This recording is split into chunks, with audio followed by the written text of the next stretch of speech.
आज मेहंदी आहे आणि आता फक्त 2च दिवस राहिलेत. मला असं भरपूर मिक्स्ड फीलिंग्स आहेत. खुशी पण होत्या, दुःख पण वाटते पप्पांपासून लांब जायचं आणि छान पण वाटते. दोन्ही गोष्टी एकत्र होत आहेत, त्यामुळे काही समजत नाही आहे.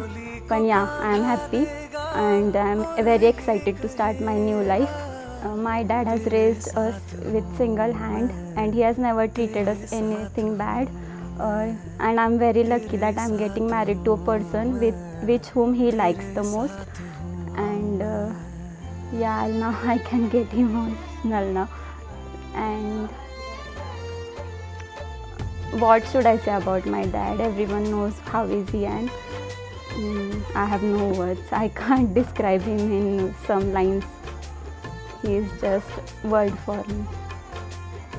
And talking about my sister, so we just fight every time, but we have very strong bond.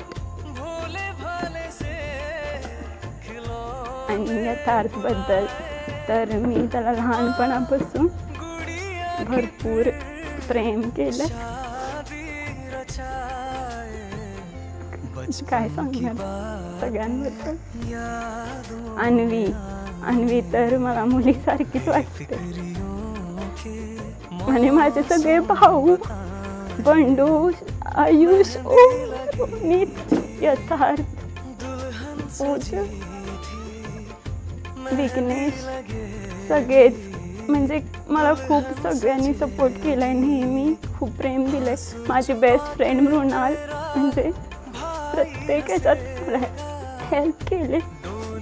आत्या, मावशी, मामा, मामी, म्हणजे मी आंटी, स्पेशली आंटी, आई, राममामा, सगळेच म्हणजे असं कोणी नाही आहे की ज्याच्याबद्दल मी असं काही वाईट म्हणजे बोलू शकते. कोणच नाही आहे. सगळ्यांनी खूप खूप खूप हेल्प केलं नेहमीच. आणि सगळ्यांनी मुलीसारखंच प्रेम केलं. पप्पा जसे करतात तसंच सगळ्यांनी केलं. असं म्हणतात की मानलेली नाती काहीच नसतात किंवा काही, पण मी स्वतःच्या लाईफमध्ये एक्सपिरियन्स केले की रक्तापेक्षा चांगली मानलेली नाती असतात. माझे सगळे भाऊ जेवढे मानलेले आहेत, सौरभ दादा, सोन्या, सूरज दादा, आणखीन भरपूर मी कोणाचं नाव घ्यायला विसरले असेल तर सॉरी, पण सगळेच म्हणजे मी त्यांच्याबद्दल लिटरली काहीच बोलू शकत नाही. म्हणजे सख्या बहिणीवर पण मी म्हणजे एखाद्याचं एवढं प्रेम बघितलं नाही जेवढं म्हणजे मानलेल्या भावाने केलं.